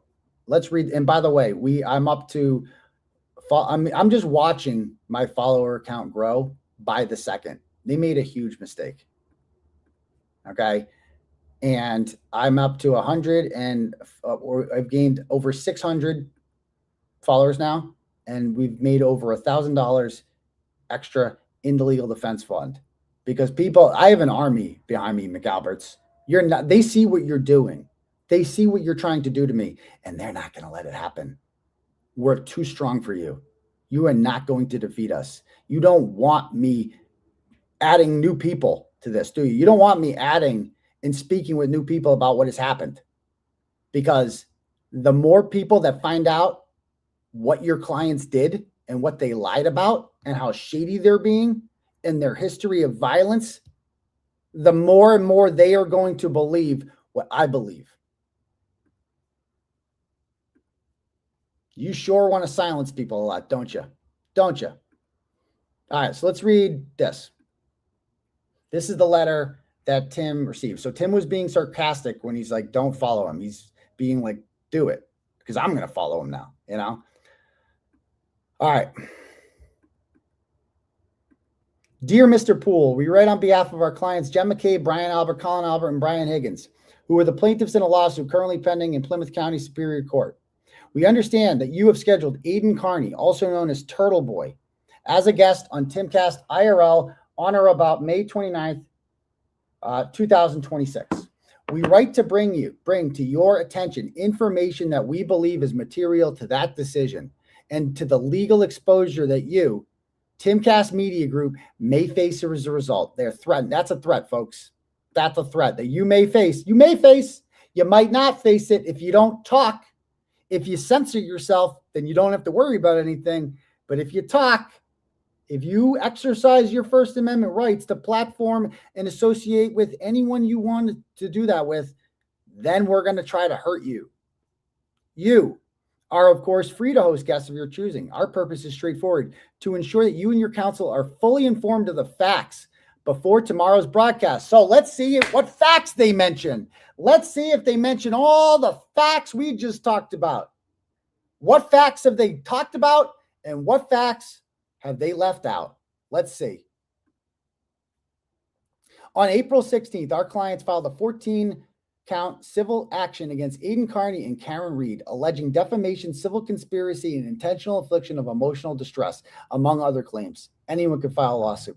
The complaint, a copy of which we enclose herewith, documents in extensive and specific detail a multi-year campaign by Carney carried out through his Turtleboy media and platform in concert with Miss Reed to falsely accuse our clients of murdering Boston police officer John O'Keefe and of engineering a fraudulent criminal prosecution against Miss Reed. Yes, I did. I did not falsely accuse them of anything, but I absolutely talked about the fraudulent criminal prosecution against Karen Reed. Our clients are private individuals. They're not, though. Brian Albert is a well-known, decorated dude and a Boston police sergeant who was starring in a TV series with Donnie Wahlberg called Boston's Finest. Brian Higgins is a self-described decorated dude who has been honored by the governor for his work as an ATF agent. They're not just random people. They testified truthfully, except they didn't testify truthfully. Except if you believe they testified truthfully, then Brian Higgins and Brian Albert both told police that they went to bed, that they were sleeping by 2:00 a.m. that night. Except the FBI found phone calls between them at 2:22 a.m. when they were both supposedly sleeping. But don't worry, they have an explanation for that. Brian Higgins claimed he butt dialed Brian Albert. Brian Albert claims he butt dialed Brian Higgins because there was 2 calls. Brian Albert called Brian Higgins. There was an answer. That was a butt dial. That was a butt answer. And then there's another phone call that lasts longer, 22 seconds, in which Brian Higgins calls Brian Albert. And that was also a butt dial on the part of Brian Higgins. And it was a butt answer on the part of Brian Albert. And how did he butt answer it? He was having sex with his wife. That's the testimony he made. I don't know if Tim Cass can relate to that. I don't know if you've ever, while in the middle of having sex, butt answered your phone. If you believe that, then they testified truthfully. If you don't believe that, then they did not testify truthfully. Jennifer McCabe, we know, lied to the FBI. We know that as a fact because she admitted it. She admitted telling the FBI when they showed up at her door on April 10th, 2023, with the federal grand jury subpoena. We know that she said her name was Nicole Albert. We know that she then went inside and called 5 people and then later told the FBI that she called 3 and that one of the people that she omitted from speaking with was Brian Albert, who lied about butt answering the phone during sex with his wife. That they testified truthfully repeatedly, and it's significant personal cost during the Commonwealth's criminal prosecution of Miss Reed. And here's my question. I haven't read the whole thing. I'm reading this for the first time. And they claim that this is a retelling of the facts. Did they mention anywhere in this letter that Karen Reed was acquitted of murder and manslaughter and leaving the scene of an accident? Did they mention that? That seems to be the most relevant fact. That, oh yeah, and all this, and she was acquitted by a jury after a 31-day trial. Yeah, besides that. He falsely, as the complaint documents, Carney's response to that testimony was not debate or legitimate criticism, but a sustained campaign of targeted defamation. So says you. I disagree. He falsely and repeatedly accused these individuals of murder, obstruction of justice, evidence planting, and perjury. They did commit perjury. Carrie Roberts admitted to it on the stand. She admitted to lying to the grand jury that indicted Karen Reed for murder. Evidence planting. We have significant circumstantial evidence to suggest that evidence was planted in this case because there was no taillight on the lawn at 7 a.m. and then taillight appeared. And then all of a sudden a piece of glass appeared on the bumper of the car that they claimed came from a cocktail glass that was being held by John, except it wasn't from the same glass, according to the person, the criminalist that examined it. And that magic piece of glass remained on Karen Reed's car during a 40-mile back and forth trip from Canton to Dighton in the middle of a blizzard. Besides that, I'm just falsely accusing them of planting evidence. Allegations that are false and that he promoted for the... Bro, you're not going to lie. You're not going to gaslight us, Duxbury. You're not going to gaslight us. You're not going to lie to us. You're not going to say that these allegations are false when they're not. These are truthful allegations. All of these things happened. Just because you say they don't doesn't mean that they're not. That's true. Carney's conduct was not solely defamatory, it was also criminal. He has been indicted on a series of witness intimidation charges arising from his mistreatment of our clients. These clients, Tim, told the police, Big Bad Brian Albert, 6'3", 250, Iraq veteran, big bad guy, told a grand jury that he was scared of me. That's how I was indicted, because a bunch of grown men told a grand jury in which there's no judge, there's no defense attorney. It's just a prosecutor and a bunch of people and showing a one-sided story. And I was indicted for that. I have not been convicted of anything, nor will I ever be convicted of anything. My trial's in December. And the whole world is going to see in December, if this goes to trial, just how guilty these people are and just how right I am. Those charges are pending. Indeed, although Carney spread hatred and lies from his online platforms, he invoked his Fifth Amendment privilege against self-incrimination when he was identified as a witness in the second trial of Kramer Reed. What does that have to do with anything? Yes, Tim, I was put on the witness list by the prosecutor in this case for some reason, in a case that doesn't really involve me, in which I was not in Canton on that day. I don't know any of these people before any of this. I was made a witness in his murder trial for some strange reason. And that reason was that when you are on a witness list, you are sequestered and you can't report on it and you can't do your shows on it and you can't influence people about it. That's why they put me on the list. They were never going to call me. They just wanted to sequester me. It was a trick. So we invoked my Fifth Amendment privilege so that I could talk about this and I could do my job, because it's ridiculous and absurd for them to put me on a witness list in a trial that doesn't involve me. He forgot to mention that. Carney's statements about our clients are not matters of opinion or protected expression. Oh, yes, they are. They are factual accusations of serious crimes that we believe, that we have the opinion they committed, and measurable harm to our clients' reputations, employment, family life, and safety. Whose safety? None of these people are in danger. None of these people are in danger. Their family life is fine. Their families all together still. Their employment, not my problem. Many of them still have jobs.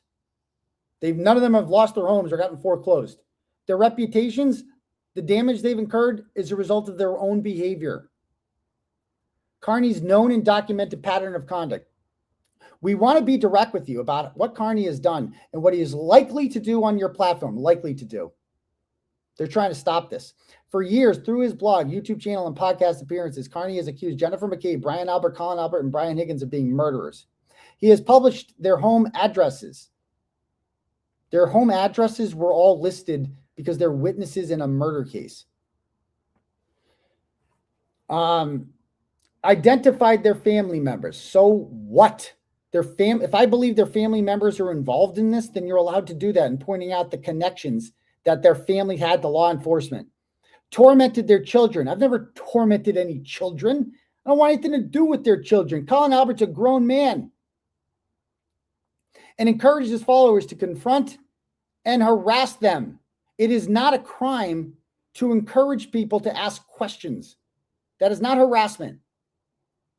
We know this because two of them, Chris Albert and Jennifer McCabe, have tried and failed to get restraining orders on me, and both judges told them that my speech is not harassment. Asking them questions is not harassment.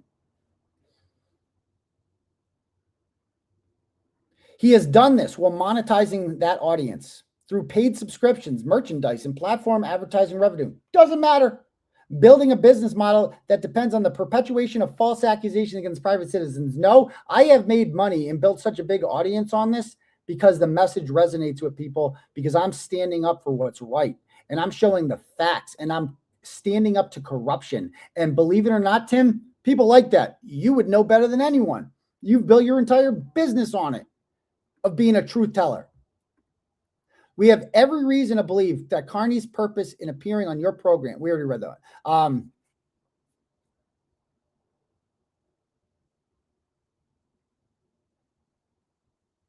This is it. We have every reason to believe Carney's purpose in appearing on your program is not to engage in a good faith discussion about the legal proceedings in his own conduct. But to you don't know anything about why I'd want to go on there. But to use your substantial audience, which dwarfs his own, to republish the same defamatory statements that from the core of the pending action while reaching a new pool of viewers and generating new revenue. And there you have it, folks. He said it. He said the silent part out loud. He does not want me. They do not want me reaching a new pool of viewers. They fear that more than anything. They do not want anyone knowing about it. They don't want Tim Pool's substantial audience knowing about what they've done. The less eyes on them, the better. Tell them the guy never went in the house. That's what they said in a group chat that the FBI uncovered after going through their phones.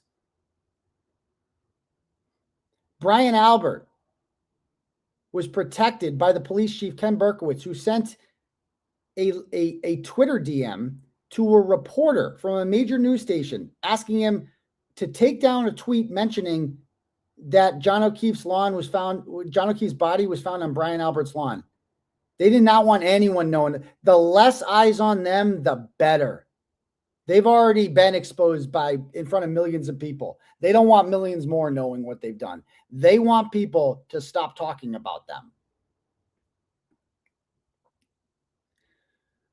Indeed, as recently as this week, Carney has continued his defamation campaign by publicly and falsely describing our clients as cop killers. I don't know if I've said that this week, but I've certainly said that many times. And bragging that he had exposed who the fuck they are and what they did. God forbid. God forbid. Based on his documented conduct, and any such appearance on your show presents a concrete risk that specific false and legally actionable statements about our clients will be broadcast on your platform. Notice that he has yet to mention the most important fact here, that Karen Reed has been acquitted of these crimes, and therefore John O'Keefe's killers are free. Your platform's potential legal exposure. We draw your attention to the well-established principle that a broadcaster or publisher who permits a third party to defame another with knowledge or reason to know of the defamatory character of their statements may itself be liable for the harm caused. Chapter, what is it? 270? That platforms are not responsible for the speech of people on their platforms. Is that chapter? Forget it. I forget. I used to know that one real well. But no, he's not responsible for that. Okay? You're allowed to have people on to share their opinions, regardless of whether or not they're controversial. And if you feel I'm defaming you on your on Tim Pool's platform, then you can sue me. But the problem is they're already suing me.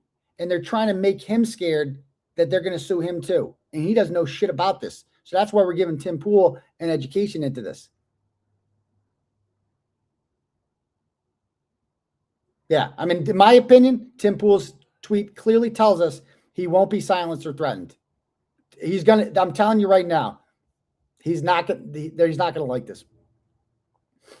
The principle applies with particular force, whereas here, the host has advance notice of a guest's established pattern of defamatory conduct. So says you. The restatement of torts provides that one who repeats or otherwise republishes defamatory matter is subject to liability as if he had originally published it, but he's not the one repeating it. I am. Further provides that one who broadcasts defamatory matter by means of radio or television is subject to the same liability as any other publisher. Courts applying these principles have consistently held that a platform's liability is not turned on whether it's generated the defamatory statement, but whether it's brought. You have no idea how many people went online and said Karen Reed is a murderer. No idea. She's been convicted of the same crimes that the McAlberts have been. Nothing. Well, DUI. Chris has one of them. I mean, Chris doesn't have one, but probably would have if he had actually stopped instead of fleeing the scene when he killed Peter Berger. In West Virginia, so they've done this letter right here, probably cost them $5,000 to write. This is like a $5,000 letter. The amount of research they put into this letter and time. They really don't want me talking, bro. $5,000 they probably spent on this.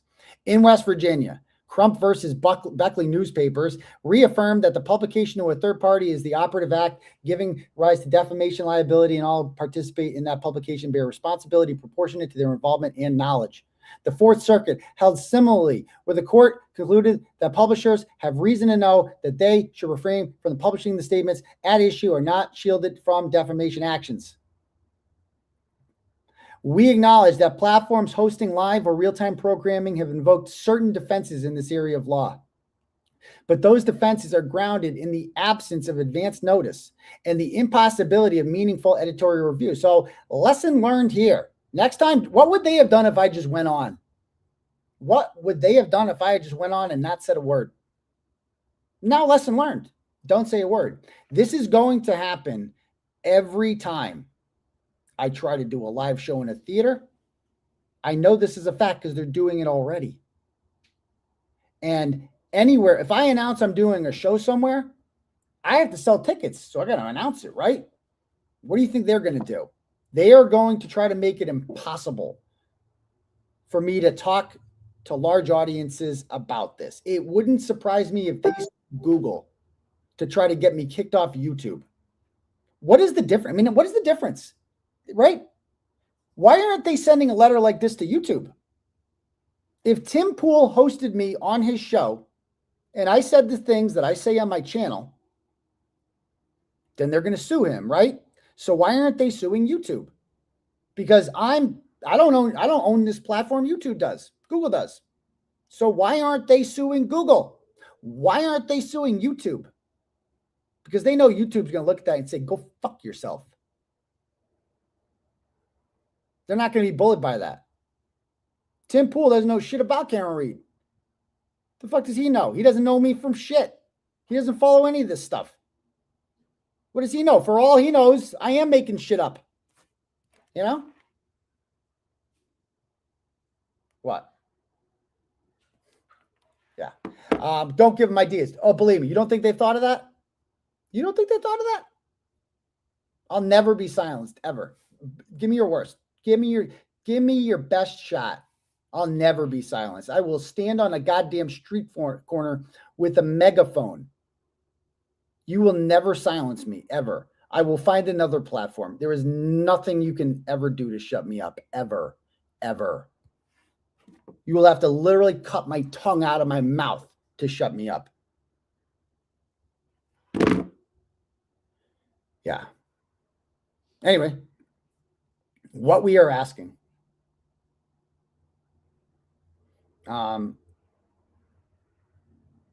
We are asked that you review the enclosed complaint in full so that you understand the scope and specificity of the claims pending against Mr. Carney, and consult with counsel regarding your personal and your company's potential exposure as a republisher of defamatory content under applicable law. We hope that after those steps conclude that hosting Mr. Carney is neither in your interest nor in the public interest. Nor in the public interest. Yeah. Well, in your interest. Yeah. That's a threat. This is a threat. A threat. This is bullying. This is thug behavior by lawyers. A threat. Better not have them on, or else we're going to hurt you. Wouldn't want that, would you? Huh? So you better back down. They got what they wanted today. They definitely got what they wanted today. And if he doesn't have me back on, if he doesn't postpone me, then they win, right? There's no doubt about it. They win. And so that's up to Tim. That's up to Tim. I have full faith that he is not going to back down after reading this. And I took his tweet to be like telling people sarcastically, don't follow him. That's telling the McAlberts to go fuck yourself. I want people to follow him now. That don't tell me what I can't do. You think he's happy about this? Fuck no. He's following the advice of counsel for now. If you choose to proceed, we ask that you take reasonable editorial precautions to prevent Mr. Carney from repeating specific false factual allegations about our clients. In particular, any allegation that they murdered, concealed the murder of, or framed Karen Reed for the murder of John O'Keefe. I mean, is Howie Carr going to talk about this too? Remember Howie Carr used to care about this stuff? I wonder what he would think of something like this. How come he never got a letter like this? Because Howie Carr would tell him to pound sand. Our clients have endured years of harassment, threats, and reputational destruction because they did what every citizen is asked to do. They came forward, they told the truth, and they cooperated with law enforcement. Funniest shit I've ever read. They deserve as a minimum not to have their lies told about them amplified further by a media platform with millions of subscribers. There it is, folks. And there's the magic word. Platform with millions of subscribers. That's the only reason they care about him. That's the only reason they care about him. That's it. So please read the complaint. And what we will probably send him soon is our motion to dismiss under anti-SLAPP. Because anti-SLAPP, you can get a case dismissed if you are petitioning the government. And that is exactly what we have done. This is not about harassment or witness intimidation. This is about holding the government accountable. Holding a corrupt politician by the name of Michael Morrissey, an entrenched Democratic machine-backed candidate who has been in office since 1976. He served as a state representative and a state senator from 1976 to 2010, when he took over as district attorney for Norfolk County after U.S. Congressman William Keating resigned and ran for Congress. And since then, he has not been challenged. He has never had a primary challenger or a general election challenger, because in Massachusetts, when you are a Democrat, nobody bothers because you can't win. You can't lose when you're a Democrat. So that's why he's where he is. And so we have urged our supporters to petition the government. We have held rallies at the State House, demanded that state representatives hold the state police accountable, hold the DA's office accountable, demanded that the Attorney General hold people accountable. We started a political revolution in the town of Canton. We got 2 members of the select board voted off, and we got the townsfolk to start a petition that I inspired through my activism and journalism, in which they had a special town meeting on November 20th, 2023, and they voted to audit the Canton Police Department. That's what they did.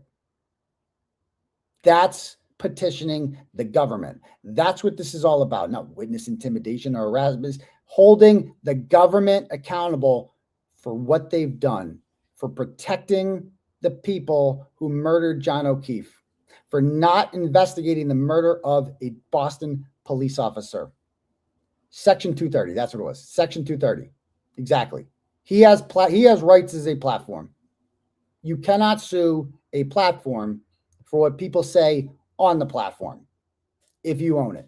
If Tim Pool doesn't say anything defamatory, then they cannot sue him for defamation. That is Section 230, Section C, I believe. Chapter 230, Section C. That's what it is. Thank you. And wait till you find out about you don't even know about 227, do you, Tim? Jennifer McCabe, one of the 4 plaintiffs against me suing me, she was inside Brian Albert's house that night. She invited John O'Keefe over. She testified that John O'Keefe never came in the house. But yet at 2:27 in the morning, when she thought that John O'Keefe was home in bed and that he never came to Brian Albert's house for the after party after the Waterfall Bar, she thought for some reason she would Google how long to die in cold, when she had every reason to believe John O'Keefe was home sleeping. She decided to Google how long to die in the cold in the middle of a blizzard. And then John O'Keefe was found 3 hours later dying in the cold. And that happened. And that Google search happened. How do we know that? Because it came on a Celebrate report. And it continues to come up on an Axiom report. And it says right there, 2:27 and 40 seconds, and a forensic expert testified to it. And this has been verified by a forensic expert from the University of Purdue who was interviewed in a Vanity Fair article about this. And FBI, during the FBI investigation, they determined that it happened, because it makes no sense for it to happen at 6:24 when she claims it happened. Because why would she Google how long to die in cold after finding his body when she can just ask any of the firefighters around there, how long would it take to die in a cold? Instead, she Googled it. And then she deleted a Google search. Have you ever deleted a Google search, Tim? I don't even know how to do that. But she deleted that because she knew what a mistake it was to have that in her phone. A Quantico-trained expert is the one who determined that that Google search happened and was deleted. These are the people telling you who to have on your show, Tim.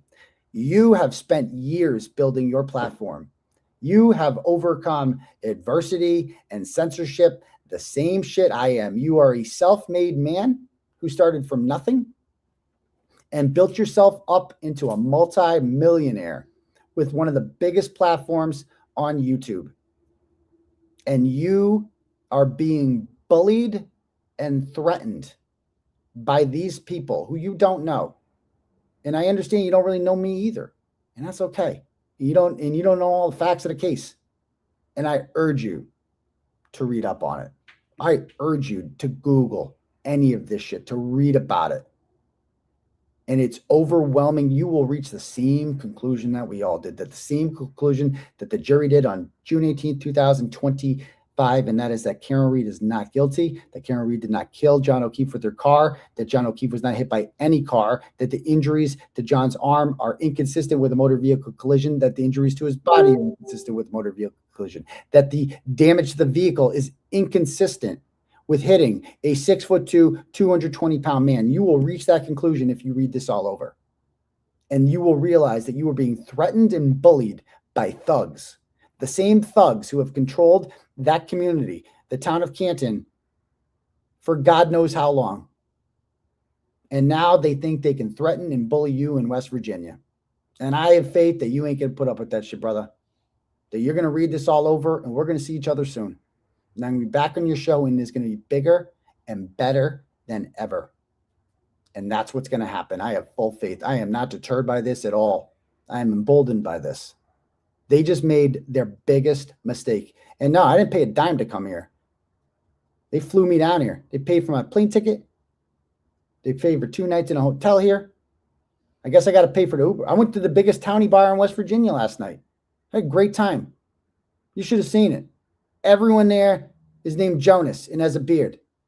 Okay? And they have smoking indoors here, which is wild. You come home, you smell like cigarettes. I feel like I'm in 2003. And I had a great time. I had a great time here. And I'll be back. This is not my last trip to West Virginia. And I had a beautiful time at Harper's Ferry. And you know what? Hold on one second. Hold on one second.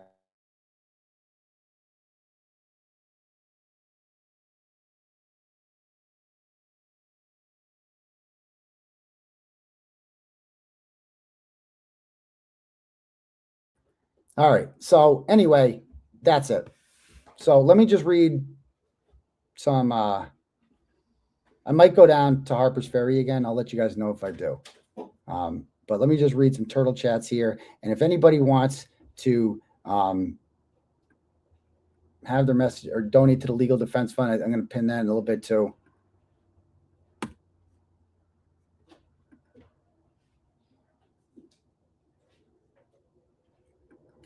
All right. And by the way, if you guys, since they're contacting Timcast, you can too. And it should be right on his, I think there's a contact form on his website. Timcast, let's see.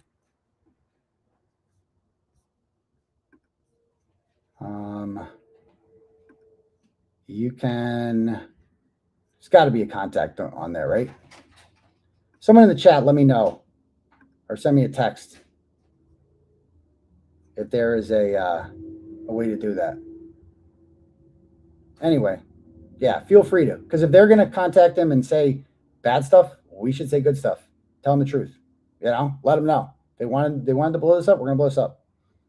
All right. I'm going to read these as quickly as I can. Okay. Because there's a bunch. So I'm going to read them fast. I don't even know if I'll read them all.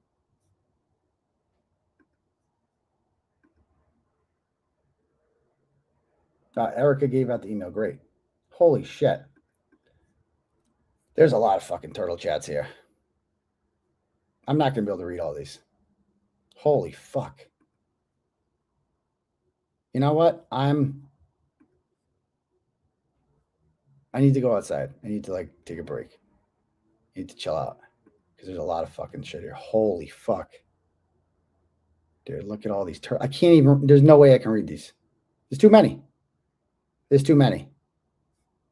I'd be rushing through it and insulting you guys if I did. So I'm going to save these all for the next show. Okay. I'm going to read all of these on the next show because we'll be here all night. We'll be here all night. So anyway, thank you guys so much for your support. I'm never going to be silenced. I'm never going to be given to these punks and these thugs. And I love you people. And hold on.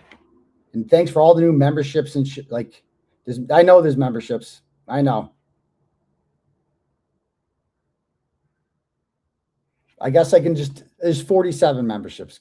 I mean, I'm just going to run through. Thank you. Thank you for the hearts.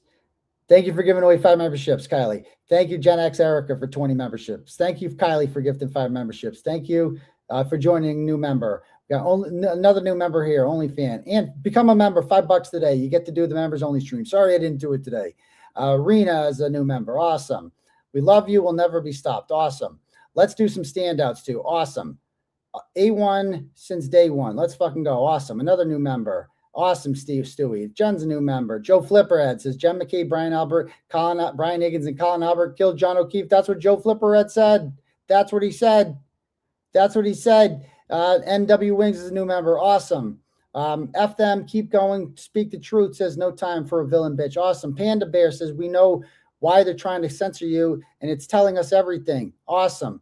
Rissa says this is costing you financial harm. You're a witness. This is witness intimidation by their own standards. Yeah, for sure. For sure it is. McAlberts are scared and shaking in their boots. Phil the Fund Turtle Riders. Absolutely. To make an account of silly rabbits, plaintiff lawyer said he's coming to talk until they silence you in real time. Judge G's curiosity is about to peak. I know. Champ said they blackmailed them. Don't think Timcast will let that slide. I hope not. RG says Tim telling people not to follow Aiden says it's not okay. He's not. He was being sarcastic, RG. He didn't mean that. Stewie gives 10 memberships. Thanks. No Noodle says your case and Karens are very political. I hope Tim analyzes this and blasts it out to his audience. We must defend the First Amendment. It is political. I mean, this is an elected official that's at the top of this, Michael Morrissey. West Virginia is my home state. Mountaineers are always free, and I met some great Mountaineers today. Let me tell you, down at Harper's Ferry, a couple of them, a nice family down there. I posted a picture of them. They had 2 sets of twins. They're great, lovely people, signed their stuff. Awesome. I also met another nice lady. We're looking for a Wi-Fi signal in Harper's Ferry, just walking around. Pamela sends a new member. Awesome. Just Machado, my girls in the chat tossing around memberships. Tim said, don't follow or read to create an Afro Man effect. Exactly. Bashing Tim isn't going to help Aiden's cause. You know, it's like, because that's why I wanted to do this. I'm not here to bash Tim at all. He's being precautious. He doesn't know. He doesn't know me from anything. You know what I mean? Let him learn. Texas Texan says, oh, this will backfire so bad. Nothing seems quite guilty. Like you can't have him on the show with 2 million followers and tell people what we did. Exactly. Christina says, I absolutely love how you're handling this. Thanks. Thanks for the midday show, says Kubi. Thanks. Free Turtleboy, please countersue. Let's fucking go. Thank you. Time to raise another 90,000. Free Turtle Dove. Colin was in the house. Thanks. Dor says this will only bring more light to your case. Journalism is not a crime. Absolutely. Kathy says is a member for 3 months. Thanks. Another membership from Kathy. Just breathe. Awesome. Love you, Turtle Boy, says Randy. CLK is a new member. Awesome. Marina's a new member. 5 memberships given out by Quiz Callie. Enjoy them. 10 given out by 1977 Felicia. This all needs to be streaming on X right now, too. We all need the eyes. I like to just have it on YouTube, but thanks. DH Red is a member. Awesome. Peach giving out memberships. Sandra's a new member. Misty Lee says, don't forget the 227 Google search. We won't. Tim's producer is FKR. She'll explain it to him. Yes, she will. Janice is a new member. G is a new member. Quiz Callie says, keep up the grid fight. Aiden, you got this, and we stand with you in the First Amendment. Thank you so much. And Chastity says, the McAlberts and Higgins, she says, you murdered John O'Keefe. There's not a snowball's chance in hell that you shut Aiden up. Well, you said, God, are you going to sue her? Are you going to sue her? Are you going to sue all these people, McAlberts, or just me? Why is it just me? Huh? A lot of people think that they did this. A lot of people think that they did this, and they're not going to be silenced. I'm telling you right now, you'll never silence the people, especially when an innocent man's life was taken named John O'Keefe. So thank you. Mom before Denise, I love you, and I love you too. And so anyway, I'm going to go try to enjoy the rest of my day. I fucking love you guys. This hasn't put me down at all. I am reinvigorated and recharged. Justice for John O'Keefe, justice for Turtleboy. We're never, ever, ever, ever going to stop. Peace to your bum crease, and don't forget to brush your teeth. Outie. Top down, riding down Main, it's a clear night, screens glowing blue, got the facts in my headlights, Commonwealth tripping, but the truth stay calm. Morrissey and Lally, I'ma read them like Psalms. KP throwing shade from a broke down porch, but the files in my lap like a flame to a torch. I don't raise my voice, I just let the game speak. Steady with the grind while the crooked run weak. We just riding slow, gliding, paper stacking in the breeze. Turn the system up, let the whole town see. No mask on my face, no fear in my lane. I'ma shine that light on the ones bringing shame. From the courtrooms down to the city block. They can't hide from the truth, cause the truth don't stop. We just ride a slow grind. Midnight oil burning, pen hit the pad slow. Every word cut clean like the rims on the 6-4. From Boston to Brockton, the whispers all hum. Turtle boys riding in the reckoning gon' come. Lally in the back room, Morrissey on the phone, trying to twist the narrative, but they can't postpone. I'm just sipping on the facts while the city play pretend true. Got no curfew, I'ma run it to the end. See, this ain't about fame, this about that long game. You can duck, you can weave, but the truth still call your name. We just riding slow, gliding, paper stacking in the breeze.